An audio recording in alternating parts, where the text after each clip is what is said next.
Salam Pancasila. Pada video kali ini, kami kelompok 12 ingin menjelaskan tentang usulan kebijakan alternatif untuk menangani masalah plagiarisme desain dari kelas GD 42AB. Tapi sebelum itu, jangan lupa untuk subscribe, komen, like, dan share ke teman-teman kalian supaya video ini bermanfaat untuk semuanya. Baik, pada pertama-tama ada latar belakang. Silahkan untuk menjelaskan dari Saudara Iyo. Baik, terima kasih moderator telah memberikan saya kesempatan untuk menjelaskan latar belakang dari masalah ini. Plagiarisme menurut KBBI adalah penjiplakan yang melanggar hak cipta, sedangkan akar katanya yaitu plagiat memiliki arti pengambilan karangan orang lain dan menjadikannya seolah-olah karangan. Misalnya menerbitkan karya tulis orang lain atas nama dirinya sendiri. Hampir semua bidang baik akademi termasuk di dunia kreatif memiliki masalah tersendiri dalam hal plagiarisme dan itu amatlah bertentangan dengan prinsip pendidikan maupun industri kreatif. Plagiarisme pun pelakunya tidak pandang bulu. Tidak hanya mereka yang masih belum memiliki nama yang pernah melakukan plagiarisme. Bahkan beberapa influencer maupun perusahaan besar pun pernah melakukan tindak plagiarisme. Dalam pembahasan kali ini, tindak plagiarisme yang akan dibahas dikhususkan pada bidang keilmuan DKV atau desain komunikasi visual mengenai penjiplakan karya desain grafis yang terjadi di Indonesia yang beberapa waktu belakangan ini menjadi salah satu isu keilmuan DKV yang seringkali terjadi. Isu plagiarisme sendiri bukanlah masalah yang baru muncul, tetapi merupakan topik yang telah berulang kali terjadi dari waktu ke waktu. Kasus seperti pengambilan sebuah karya grafis untuk cover album seorang musisi, kasus pencatutan brand yang terjadi pada sebuah grup lawak legendaris Indonesia, hingga kasus plagiarisme logo destinasi wisata salah satu kota di Indonesia. Untuk mengurangi praktik plagiarisme, harus ada kesadaran dan kepedulian yang lebih dalam dunia industri kreatif, terutama dalam bidang desain, karena plagiarisme merupakan bentuk perbuatan melanggar etika yang tentunya tidak terhormat. Tindak plagiarisme pun bertentangan dengan nilai Pancasila, terutama pada sila ke-1 dan ke-2. Plagiarisme adalah bentuk ketidakjujuran yang bertentangan dengan nilai-nilai kejujuran yang terdapat dalam sila ketuhanan. Selain itu, pelanggaran atas hak-hak seseorang dalam hal ini, hak cipta juga melanggar nilai sila kemanusiaan. Baik, saya kembalikan kepada moderator. Baik, terima kasih Saudara Iyo. Selanjutnya untuk cara pengambilan data yang akan dijelaskan oleh Saudari Nabila. Untuk waktu dan tempat, saya persilakan. Terima kasih moderator atas kesempatan yang diberikan. Untuk proses pengambilan data, peneliti akan menghimpun dan menggunakan data dari dokumen primer yang berupa pernyataan dan hasil wawancara kepada sampel data di beberapa daerah di Indonesia. Selain itu, peneliti juga akan menggunakan data dari dokumen sekunder yang berupa menghimpun dan menggunakan data dari dokumen yang berupa pernyataan, dokumen resmi, hasil survei resmi yang berasal dari pemerintah. Untuk daftar pertanyaannya, yang pertama, apakah kamu menganggap masalah plagiarisme ini penting dan mengapa? Lalu kedua, apakah menurutmu masalah ini juga dianggap penting oleh akademisi yang lain dan mengapa? Untuk ketiga, kebijakan apakah yang harus dibuat untuk menyelesaikan masalah ini? Untuk slide selanjutnya, saya kembalikan lagi kepada moderator. Baik, terima kasih untuk Saudari Nabila. Untuk selanjutnya, untuk jawaban narasumber yang pertama akan dijelaskan oleh Saudara Renanda. Untuk waktu dan tempat, saya persilakan. Untuk narasumber pertama bernama Gina Khairunisa, berumur 21 tahun dan berjenis kelamin perempuan, berprofesi sebagai mahasiswa. Untuk jawaban pertama,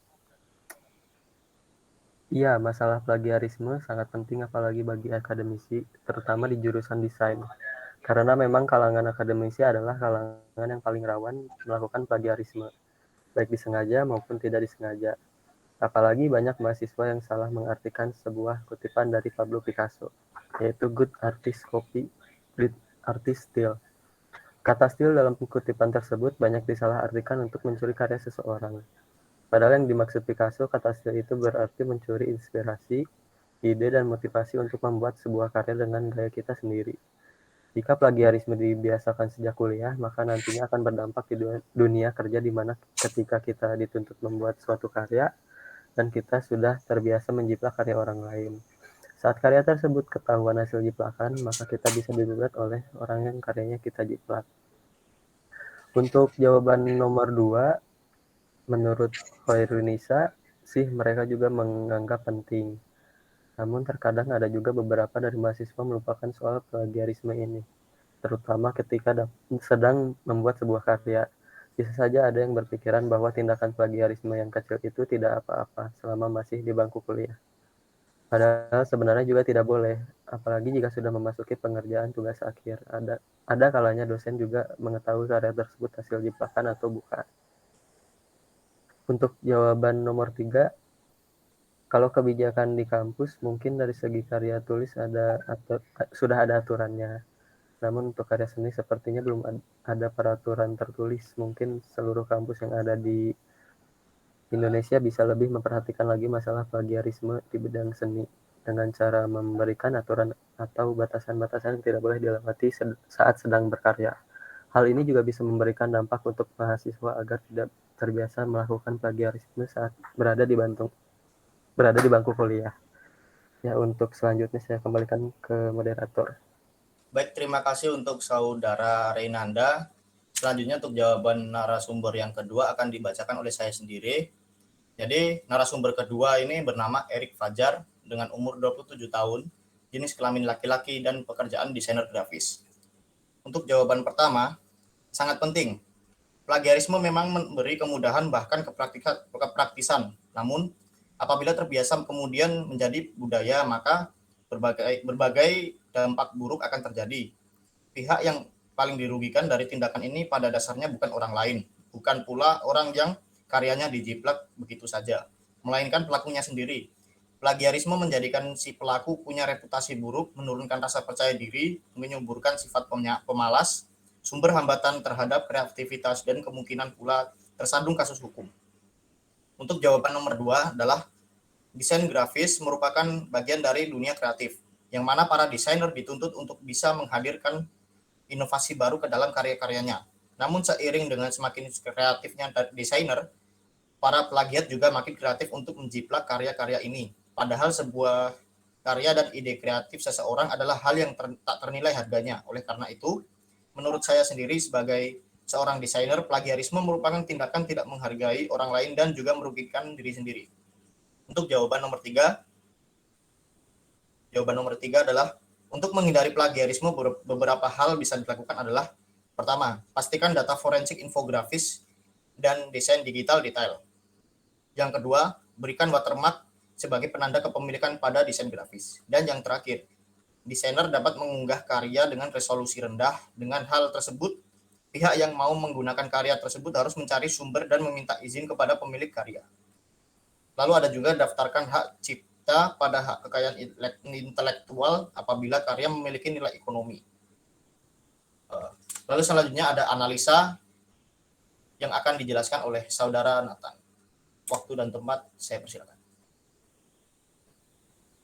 Ya, terima kasih moderator untuk kesempatannya. Saya akan membacakan tentang kebijakan yang ada saat ini. Sanksi dan hukuman bagi pelaku plagiat telah diumumkan melalui Peraturan Kementerian Pendidikan dan Kebudayaan Republik Indonesia Nomor 17 Tahun 2010 dan Keputusan Rektor UI Nomor 208 SKR UI 2009 tentang pedoman penyelesaian masalah plagiarisme.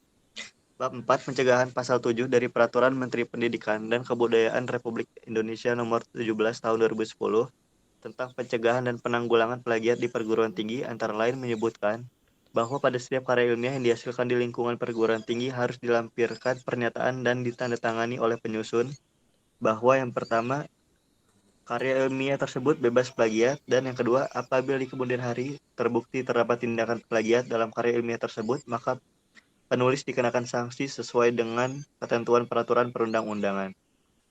Bagian kedua sanksi dan hak pembelaan pasal 7 memuat sanksi terhadap pelaku yang terbukti melakukan plagiarisme. Untuk pelaku peserta didik, sanksi berawal dari peringatan lisan kemudian peringatan tertulis atau penundaan ujian untuk mahasiswa, pembatalan ujian lalu larangan mengikuti kegiatan akademik universitas. pencabutan gelar akademik dan atau pencabutan kedudukan sebagai anggota Sivitas Akademik UI. Selain itu, terdapat juga sanksi dan hukum calon guru besar dan tenaga akademik. Terima kasih atas kesempatannya. Saya berikan kepada Riko sebagai moderator. Baik, terima kasih untuk Saudara Nathan atas waktunya. Selanjutnya ada pengembangan suatu rencana tindakan agar pemerintah bersedia menerima kebijakan yang akan dijelaskan oleh Saudara Irhan. Waktu dan tempat saya persilakan. Baik, terima kasih moderator atas waktunya. Saya akan membacakan pengembangan suatu rencana tindakan agar pemerintah bersedia menerima kebijakan. Plagiarisme sangat sulit untuk diberantas. Bahkan untuk suatu karya yang murni diciptakan oleh karakternya, belum tentu bisa terhindar dari plagiarisme. Hal tersebut sangat melekat pada mahasiswa jurusan desain grafis yang membutuhkan ide dan imajinasi serta inspirasi dalam mengerjakan tugas yang diberikan oleh dosen. Faktor yang menyebabkan sulitnya memberantas plagiarisme adalah adanya metode amati, tiru, modifikasi yang menjadi tameng ketika ada penuduhan plagiarisme. Beragam metode yang telah dilakukan oleh pemerintah dalam memberantas plagiarisme di kalangan mahasiswa dinilai belum cukup ampuh. Kebijakan yang telah dikeluarkan oleh pemerintah melalui UU Hak Cipta perlu adanya dukungan dari kebijakan dalam bidang pendidikan dan ditanamkan kepada siswa sejak dini. Perlu adanya kurikulum pembelajaran yang membahas tentang pentingnya menghargai karya orang lain. Plagiarisme menjadi hal yang dapat diajarkan oleh oknum dikarenakan faktor budaya setempat yang tidak mengajarkan pentingnya menghargai karya seseorang. Dengan adanya kurikulum yang membahas tentang plagiarisme, diharap dapat mampu memudarkan kebudayaan tersebut. Kedepannya mereka yang sudah memiliki bekal ilmu dari kurikulum yang sudah dibuat akan memfungsikan keluarga sebagai salah satu tempat membentuk sifat dan kepribadian seseorang yang dapat pula mendidik generasi penerus bangsa selanjutnya. Baik, saya kembalikan kepada moderator. Baik, terima kasih untuk Saudara Irhan atas waktunya. Dan yang terakhir ada kesimpulan yang akan disampaikan oleh Saudara Hakim. Waktu dan tempat saya persilakan. Baik, terima kasih moderator atas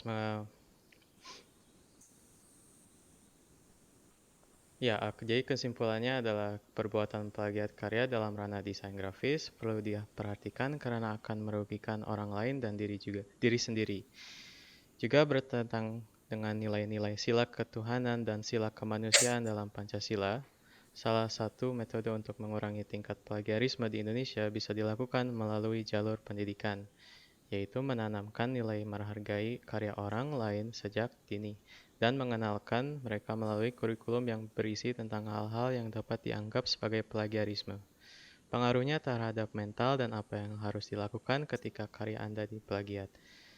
Jika fungsi pendidikan ini ke depannya berjalan dengan baik, keluarga sebagai salah satu tempat pembentuk sifat dan kepribadian seseorang dapat mendidik generasi penerus bangsa dengan nilai-nilai pendidikan tindak plagiarisme yang telah dibangun melalui pendidikan formal di sekolah.